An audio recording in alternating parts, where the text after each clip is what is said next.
Alright, hello Riven mains and Yasuo mains alike. I'm the Nightwing, Way of Life Esports, coming at you guys with another League of Legends video. Just a few quick announcements before I actually start the video is that I'm going to be giving you guys a good, nice, long plethora of videos this week. Yes, so after this, I'm going to be giving you guys my group stage, thoughts and opinions, LOL podcast episode. I want to kind of get that show on the road again.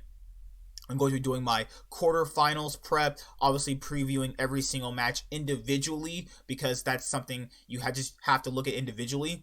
I think that the quarterfinal matches are absolutely insane, and we got a lot to talk about. So yeah, be on your lookout for those videos dropping this week. And we have the quarterfinal matches coming up in the next, this week coming up. So yeah, lots of prep to do and lots of, thoughts going into those matches. Obviously, just like I did with my World Groups pick'ems, I'm going to do that for my knockout stage pick'ems.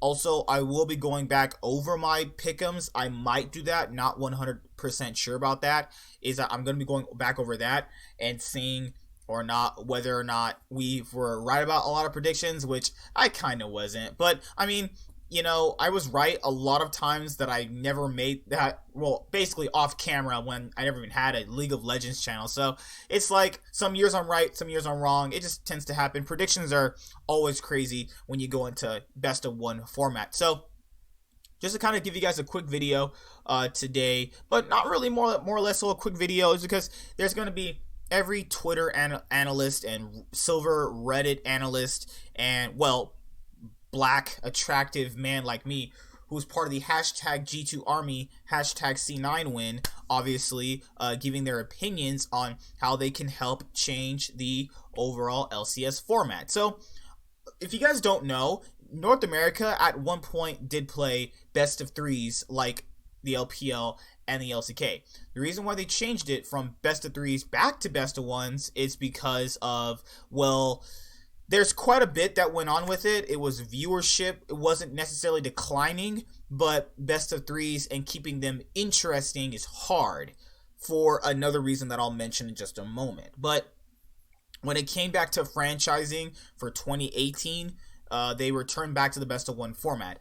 There was times that we went to the best of three matches, and when we couldn't get the tickets, obviously, for the really good matches, we were sitting there watching bad matches. And I know people kind of don't look at it that way when you're talking about, going to see teams that you want to watch competitively, like TSM, Cloud9. And this is back when they were the absolute dominant forces in the LCS. This is actually when Liquid was around their relegation period, with Doublelift coming in and Piglet going mid and all that nature. But remember, back when we had best of three formats, just if you had TSM versus Cloud9 on one day, and we also had like CLG versus Immortals, and I went to that Cloud9 versus TSM best of three that, obviously Bjergsen got his first pentakill on. That's before I ever had a League of Legends YouTube channel, or, wanted to do anything revolving around taking pictures and obviously posting them from the overall, the LCS, and at least putting them on my social media. Was that you obviously saw a very big gap in teams in terms of viewership, on how you viewed it as teams who wanted to be seen versus teams people just didn't care for. I remember there was like Echo Fox versus Team Envious, certain, days where they have to play each other, and there was like maybe 4,000 people watching. Now that's pretty bad, actually, that its viewership is that low in terms of the best of three format. Now, I don't think that has to do with best of threes. I think that just has to deal with overall the quality of those teams is just really bad. So why would you actually watch that? Now, if you're not a person that does analyzing and talking about League of Legends necessarily to your audience and through Reddit or things like a YouTube channel, then there's no real reason for the average person to watch someone like, this was back in like 2017 when you'd have like Team Liquid play against like Dignitas, and this is before Liquid had their back-to-back LCS titles. Obviously, it was completely a lot different back then, and that's the issue, is that where do you really go from there? Because if you go back to best of threes, you literally are going to have days where, let's just say that, who's the worst team in the LCS right now? I know people are going to joke and say TSM. Well, they're not the worst, but let's say, I'll say 100 Thieves is kind of bad, and let's say 100 Thieves play up against Golden Guardians. And then you have another best of three where you have Cloud9 facing, I don't know, TSM, right? Because that's always a big rivalry, right? Who you think is going to get the most views of that day? Is probably TSM versus Cloud9. So what do? Do you have the worst match, technically, in people's eyes first? Or do you save the best for last, which would be the Cloud9 versus TSM match? That's the hard thing. The thing with best of threes, it's not that it's not very viewer friendly. It's just like the overall quality of the teams is not there for the viewer to really be enticed. Now, unbest known to anybody, I do watch the bad teams games because obviously I talk about analyzing the game, talking about it at a competitive level, talking about the, LEC, LPL, LCK, and stuff like that. So I have to kind of watch the bad teams, or at least do my prep for them, so I can kind of understand, do they have some hidden players that no one's looking at? Do they have some underrated players that are doing some really good things? Is their mid really that bad? Those are things you have to watch in bad teams. Otherwise, you don't want to, be like some sheep, right? So that's where I kind of disagree with people when they say, oh, best of threes is going to have no viewers. LPL and LCK have did best of threes for literal years, and the views are there. Even for LCK, if someone as bad as Jinair is playing someone like SKT, then that's where it's obviously going to be at for, taking place. I think that for the best of threes to matter in North America, they could do it the way EU did it back in 2017, where you actually have where you have groups. You obviously don't make the groups too overpowered, but you make it group way. And I think that would work out a lot better, is just do it the way EU did it then. And the viewership, when they changed to Berlin, obviously was kind of stagnated because people just didn't like the EU LCS. I liked it. I thought it was cool. But, people obviously hate on anything, in life nowadays. So you really can't judge that verbatim of what is actually going to be viewership. I think that North America, to kind of solve that bad team problem, they should more or less so put it in groups like Cloud9, CLG, Immortals, Evil Geniuses. Next group is 100 Thieves, TL, stuff like that.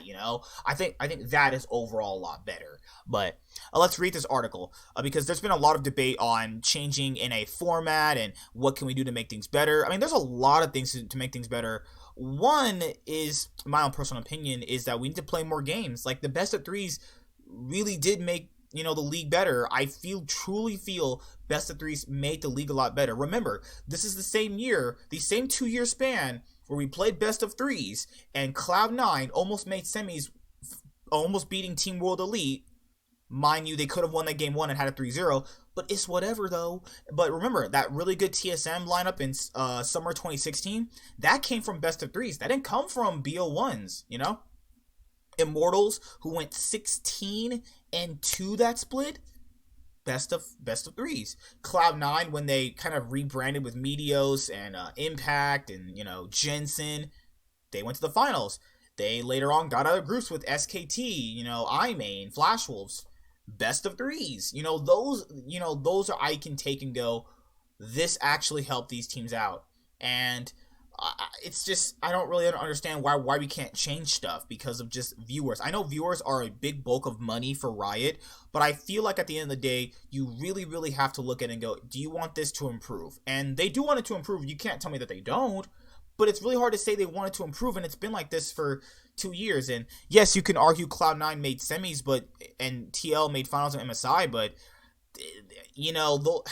I'm not saying those are flukes because they're not, because Team Liquid and Cloud9 don't control how badly someone's going to play on that day.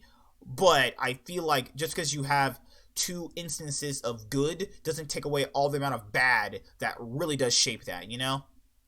The only truly good international performance outside of the Cloud9 stuff that came from best of ones was,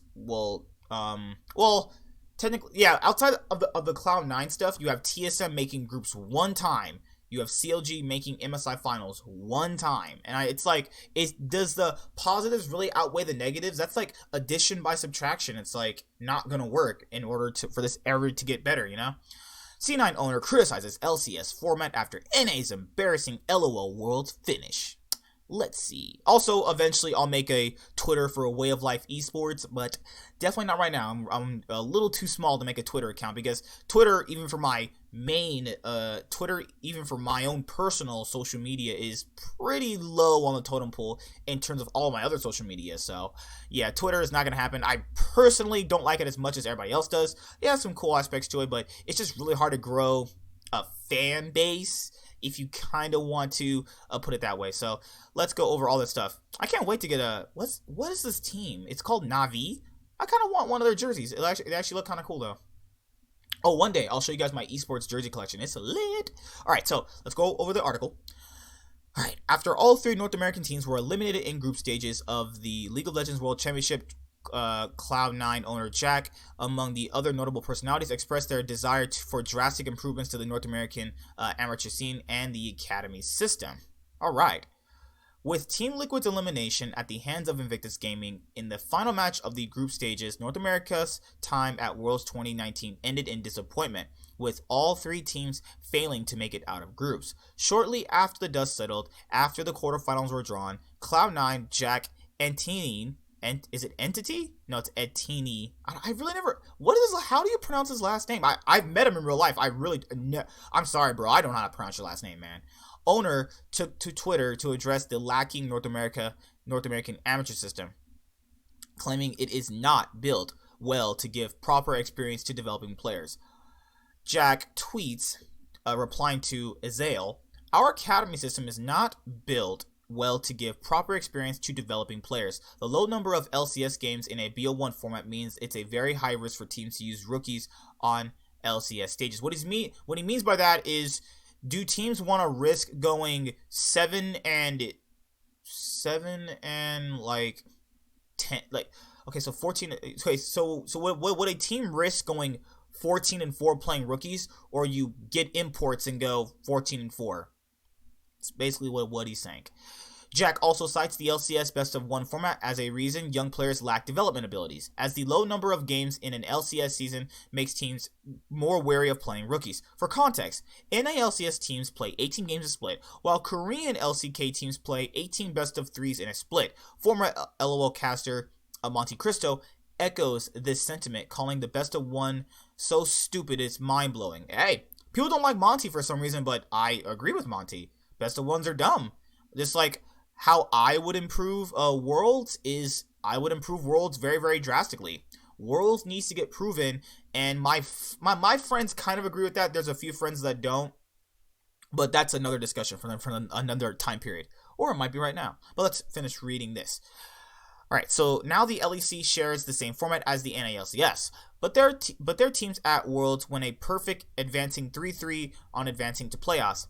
Jack alleges in a reply that the production of much higher talent in EU is due to more varied and deeper amateur system, a large player base, and improved solo queue. And then obviously there's someone with a G2 logo. I don't know if they're exactly working for G2. I don't want to say that because obviously, hey, G2, we're gonna win World 2019. So here he talks. They're talking in a Twitter feed, and this random nobody no one cares about. Poor excuse, the LEC has the BO1 format and it works well. But then Jack replies, Europe has a variety of other leagues where players can develop before ever arriving to LEC. That combined with a much larger player base / better solo queue environment resulted in a much higher talent pool being produced. It's not even debatable. He's not wrong, and people are gonna say I'm like, you know, a big giant 9-inch cocksucker, but he's not wrong. Like, people like to say people dick ride when it's clearly not the case. If someone is just right, he's right. You can't compare LEC's BO1 format to North America. It's very, very different. Have you guys seen some of those North American Academy players? Not even just the ones that are just not good. It's like, what are these orgs doing and helping these players grow? It's like nothing, you know?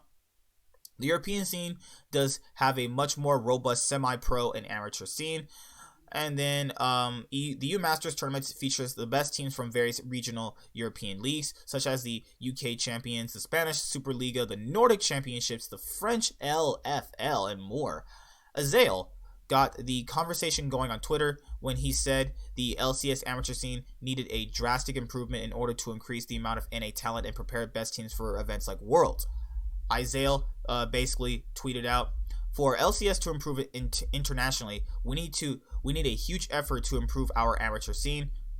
Without or more NA talent coming up into the scene, improving not only the top teams, but the ones below them, the level of competition will never be high enough to prepare our best teams for Worlds."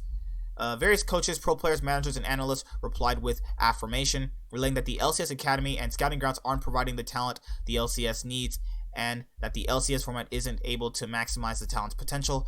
What all these conversations indicate is that there are no straight answer to the questions posed by NA's lackluster performance at Worlds. As the LCS moves into its third season with the franchising model, improving the quality of talent coming into the league is paramount to its success. There's so much to go over. Honestly, it's so much to do for North America, but what do you guys think can be done to more or less so drastically improve the North American scene? Because you really can't compare EU, LPL, and LCK to North American solo queue because you just can't. It's just drastically worse. Nearly every single pro player says how bad NA solo queue is. It's ping, players wanting to act like streamers. It's just the culture that North America has. And I mean, and to some certain extent, gaming is not exactly accepted here as a lot of people like to make it to be, as it is in, well, the other countries. And that's just, hey, it's just how certain, countries are. It's just how people choose to live. But I don't think that has any indication on how North America can improve. How North America can improve is, I think people are too gung-ho, and this is my own personal opinion. I think North America are too gung-ho with keeping people that have not performed well. I can't really give you an exact list of names, but how many LCS seasons have we been where we've seen the exact same garbage players play on so many different teams, yet they're still honestly getting paid, they're still living in LA? Like, I know I'm not the only one who sees this. Like, please tell me I'm not the only one who sees this. How many years have you guys have been watching the LCS? I've been watching since 2015. Collectively, I had to go back and retract my, my back catalog of how the LCS started, how, the TSM CLG rivalry thing. I know all my history. But I've been watching since 2015. And I've seen a good amount of players who have not improved since then, who are just honestly super bad, get lucky at certain points when the better teams underperform, and then that somehow validates their entire career. I've seen some of the same players play year after year, split after split. I've been watching since 2015. 20, so that's 2 splits a year. So 2 times 4, which would be, I've watched for almost like 12 splits, almost 12 splits at this point. And I've seen some of the same players be as trash as they are, yet still make teams. People need to understand, this is why I hope Cloud9 eventually does this, is you gotta change something up, man. If these guys aren't doing it, the performance of your league, the performance of your performance in the game matters. I can't tell you how many times I've seen the same garbage players every single year on different teams go through the same type of crap. It's the same thing. And people criticize TSM for it. The rest of the league does it too. And that's just how it works, So I'll see you guys later. Like, comment, subscribe. Most of all, enjoy. I'm the Nightwing, and Way of Life Esports is signing out. Hopefully this can get better. I think things will get better. I hope things will get better. I want things to get better. But I'm not gung-ho to believe that it will, because I'm not making this up. I've seen the same exact players year after year do the exact same things. They're just not good and get teams. When we can stop doing stuff like that, pick out new players, give them a chance, because they might be giving you the results you need, instead of going with these washed up old guys that just aren't good. We've seen too many splits of certain players just not be good, but yet we want to take a risk on them because we like them. It's not about liking people. Do you think that G2, I still wholeheartedly imagine liked Yarnin and Wadid. And yes, Yarnin and Wadid gave them a lucky semifinal finish. Lucky because RNG choked. You're not going to tell me that RNG didn't choke. I don't want to hear any debates about that. But what I'm going to say is Yarnin and Wadid didn't give G2 the results they wanted. And what did they do? You're out of here.